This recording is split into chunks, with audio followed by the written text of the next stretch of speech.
pukul 17 waktu Indonesia Barat. Soal perjuangan ke pusat, apapun yang diminta oleh pemerintah Aceh, Lon sebagai wakil Aceh siap memperjuangkan.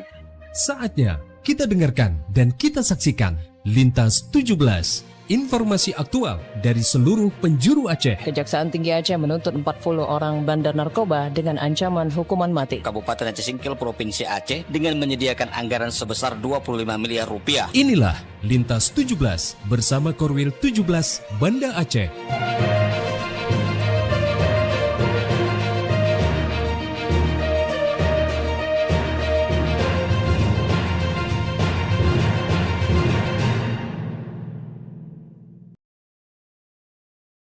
Assalamualaikum warahmatullahi wabarakatuh. Dari Jalan Sultan Iskandar Muda nomor 13 Banda Aceh, saya Khaira bersama presenter dari RRI Sekorwil Nusantara 17 Banda Aceh, Loksmawe, Melabuh, Takengon, Sabang, dan Singkil. Mengantarkan Lintas 17, siaran berita berjaringan, menyajikan informasi aktual yang terjadi di berbagai penjuru Aceh. Edisi hari ini Sabtu 28 Maret 2026.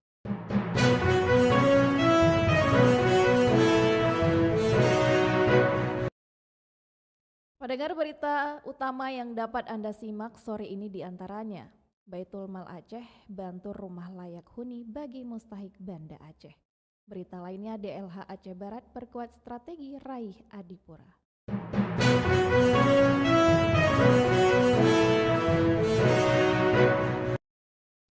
Siaran berita berjaringan ini dapat juga Anda akses melalui RRI Digital serta turut disiarkan Radio Muna FM Subul Salam, Merdu FM PD Jaya, Radio Sapa FM, Suara Bujang Salim Loksmawe, Radio Asalam Uwin Araniri Darussalam Banda Aceh, Radio Suara Sabang, Radio Mutiara FM PD, Radio Cempala Kuneng Aceh Timur, Radio Suluh Tamiang, serta di relay RRI Radio Rimba Raya.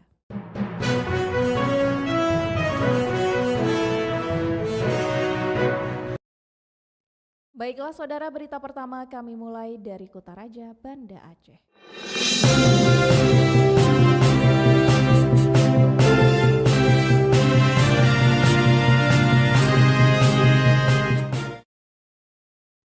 Pendengar, pemerintah Kota Banda Aceh melalui Baitul Mal berkomitmen untuk memberikan bantuan rumah layak huni bagi para mustahik. Selengkapnya dilaporkan Tisi Maulidia Putri. Pemerintah Kota Banda Aceh berkomitmen untuk meningkatkan kesejahteraan masyarakat, terutama mustahik, golongan orang yang berhak menerima zakat, diantaranya fakir miskin. Komitmen tersebut diwujudkan dalam bentuk bantuan rumah layak huni. Wali Kota Banda Aceh Iliza Sa'aduddin Jamal menyampaikan bahwa program bantuan rumah bagi mustahik merupakan salah satu bentuk pemanfaatan dana zakat, infak, dan sedekah ZIS yang dikelola oleh Baitul Mal Banda Aceh. Pihaknya menyampaikan terima kasih kepada para muzaki, yakni individu yang wajib membayar zakat sehingga berdampak terhadap kemaslahatan umat. Masuk air, kemarin hujan masuk air. Masuk air, Bocor semuanya. Ini dibangun nih tahun depan. Kalau lelaki sertifikat bunuh sip syarat. Insyaallah sip syarat ya. alhamdulillah. Iliza berharap semakin banyak yang menyalurkan zakat melalui Baitul Mal sehingga lebih banyak masyarakat yang terbantu dan memiliki rumah layak huni sebagai tempat yang aman dan nyaman. Dari Banda Aceh, Tisi Maulidia Putri melaporkan. Dari Kutaraja, Banda Aceh, Lintas 17 menuju Samudra Pase, Aceh Utara.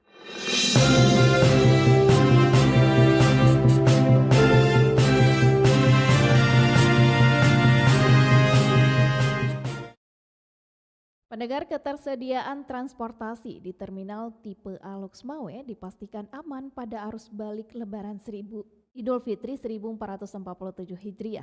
Berikut Maimun Akbar melaporkan. Kesiapan transportasi pada arus balik mudik 2026 di Kota Loksmawe dipastikan dalam kondisi mencukupi. Hal tersebut disampaikan Fadil, Komandan Regu Terminal Tipe A, Kota Loksmawe kepada RRI. Arus balik diperkirakan terjadi pada hari ini dan besok, seiring berakhirnya masa liburan sekolah. Kondisi tersebut biasanya memicu peningkatan jumlah penumpang yang kembali ke daerah masing-masing. Arus balik untuk saat ini, kalau pagi masih sepi. Kemungkinan akan terjadi lonjakan penumpang pada besok dan dalam waktu malam hari. Karena biasanya penumpang datang dan penumpang bepergian pada malam hari. Ia menambahkan pihak terminal tipe Alox Mawe telah menyiapkan armada yang cukup untuk mengantisipasi lonjakan penumpang. Selain itu, koordinasi dengan operator angkutan juga telah dilakukan guna memastikan kelancaran perjalanan. Terminal tipe Alox Mawe umumnya mulai mengalami peningkatan aktivitas penumpang pada malam hari. Waktu tersebut menjadi pilihan utama masyarakat untuk melakukan perjalanan jarak jauh. Pihak pengelola terminal juga telah melakukan pemantauan terhadap penggerakan penumpang serta kesiapan armada di lapangan. Hal ini dilakukan agar pelayanan kepada masyarakat tetap optimal selama arus balik berlangsung. Dengan kesiapan yang telah dilakukan, arus balik mudik 2026 di terminal tipe Alox Mawe diharapkan berjalan lancar, aman, dan nyaman bagi seluruh masyarakat. Maimun Akbar melaporkan. Pendengar, setelah melaksanakan puasa penuh di bulan suci Ramadan, umat Islam masih ada amalan selanjutnya di bulan Syawal, yaitu puasa 6 hari. Seperti yang diperintahkan oleh Rasulullah Sallallahu Alaihi Wasallam. Berikut informasinya disampaikan Albara Maulana. Setelah melaksanakan puasa penuh di bulan suci Ramadan, umat Islam masih ada amalan selanjutnya di bulan Syawal, yaitu puasa 6 hari. Seperti diperintahkan oleh Rasulullah Shallallahu Alaihi Wasallam. Saat dialog dengan RRI, Ustadz Abdurrahman Yusuf, seorang tokoh agama di Kota Loksmawe, mengatakan banyak keutamaan atau fadilah yang didapat hamba ketika mampu menyelesaikan puasa 6 hari di bulan Syawal ini. Salah satunya yang paling masyhur di kalangan umat Muslim, kata Ustadz Abdurrahman Yusuf, yaitu pahalanya seperti berpuasa 1 tahun penuh. Maka karena itu ia mengajak seluruh umat Muslim untuk tidak meninggalkan puasa Syawal, karena hal itu merupakan indikasi diterimanya amal puasa selama di bulan Ramadan. Artinya bahwa puasa ini adalah puasa yang sangat digalakkan oleh Rasulullah SAW, menjadi puasa yang tidak pernah ditinggalkan oleh beliau setelah puasa Ramadan. Nah, kalau kita lihat lagi dari fadilah amal, ya, keutamaan puasa Syawal ini, yang pertama adalah dia menyempurnakan puasa Ramadan, sebagaimana tadi dia telah disampaikan oleh Ustadz Adnan, ya, dengan melanjutkan 6 hari di puasa Syawal itu berarti kita telah menyempurnakan Ramadan menjadi nilai pahala 1 tahun. Lebih lanjut disampaikan Ustadz Abdurrahman Yusuf, meskipun di bulan Syawal ini banyak dari kalangan umat Islam melakukan berbagai kegiatan seperti silaturahmi ke sanak saudara dan juga walimatul urs atau pesta perkawinan, bukan bagian dari hal yang menghalangi untuk tidak berpuasa 6 hari di bulan Syawal. Sebab ibadah ini hanya ada setahun sekali seperti puasa di bulan Ramadan. Maka karena itu harus dimanfaatkan dengan baik. Demikian Albara Maulana melaporkan. Dari Samudra Pasai, Aceh Utara, kita menuju Melabuh.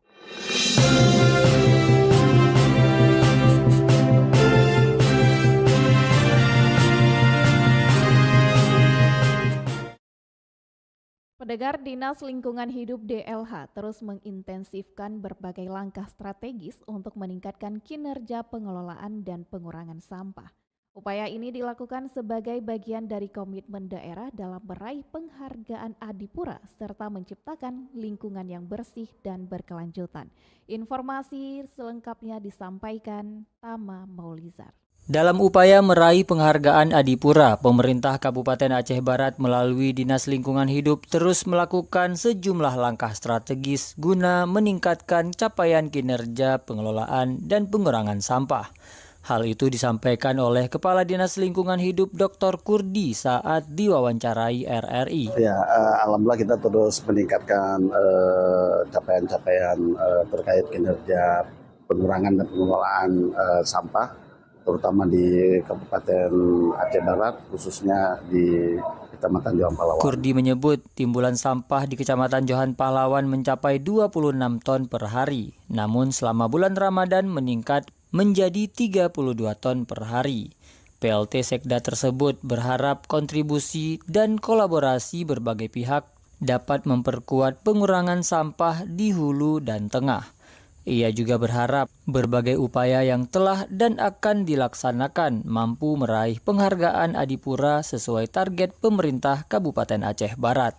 Lebih lanjut, Kurdi menegaskan pihaknya akan menindak tegas masyarakat yang membuang sampah tidak pada tempatnya sesuai regulasi. Penegakan hukum aturan tersebut dilakukan untuk meningkatkan kesadaran masyarakat terhadap kebersihan lingkungan. Kurdi juga mengatakan bencana alam yang terjadi pada akhir tahun lalu menyebabkan penundaan penilaian Adipura. Ia menambahkan, pada pertengahan tahun ini akan kembali dilaksanakan pendampingan dari Kementerian Lingkungan Hidup Republik Indonesia. Reporter RRI Melabuh Tama Maulizar melaporkan. Dari Melabuh kita menuju dataran tinggi Tanoh Gayo.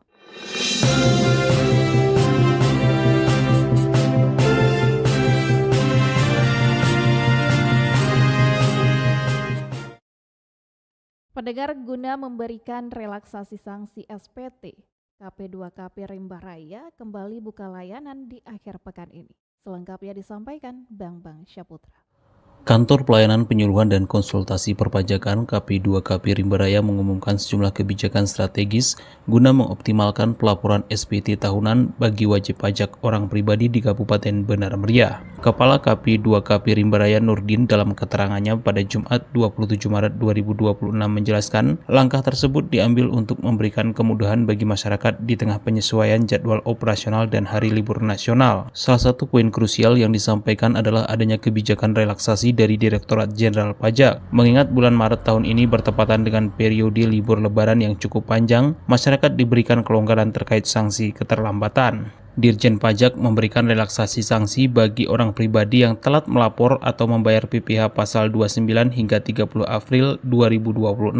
Meski demikian, pihak KP2KP tetap mengimbau masyarakat untuk sedapat mungkin melapor sesuai batas waktu normal, yakni 31 Maret 2026 sebagai bentuk kepatuhan administrasi yang baik. Adapun layanan ekstra di akhir pekan untuk mendukung percepatan pelaporan, KP2KP Rimba Raya melakukan penyesuaian jam layanan sebagai berikut. Jam kerja reguler kembali normal pukul 8 sampai 16 waktu Indonesia Barat dengan penyesuaian waktu istirahat pada hari Jumat. Untuk layanan Sabtu Minggu, kantor tetap dibuka secara khusus untuk melayani konsultasi dan pelaporan SPT tahunan bagi masyarakat yang tidak sempat hadir di hari kerja. Nurdin juga meminta kerjasama dari para bendahara di lingkungan pemerintah daerah Benar Meriah untuk meneruskan informasi kepada seluruh pegawai di instansi masing-masing. Selain edukasi, KP2KP Rimba Raya juga telah merilis data monitoring pelaporan SPT tahunan pegawai pemerintah Kabupaten Benar Meriah per posisi 26 Maret 2026.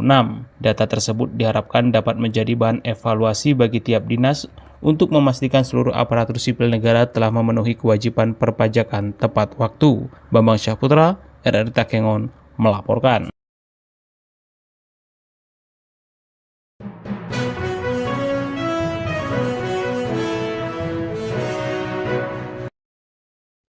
Dengan berakhirnya laporan tadi, berakhir sudah Lintas 17 sore ini. Berita utama dari RRI sewilayah batas Selasar Korwil 17 Banda Aceh. Atas perhatian Anda, kami ucapkan terima kasih. Wassalamualaikum warahmatullahi wabarakatuh. Sekali di udara, tetap di udara. Demikian Lintas 17 sore ini. Produksi Korwil 17 Banda Aceh.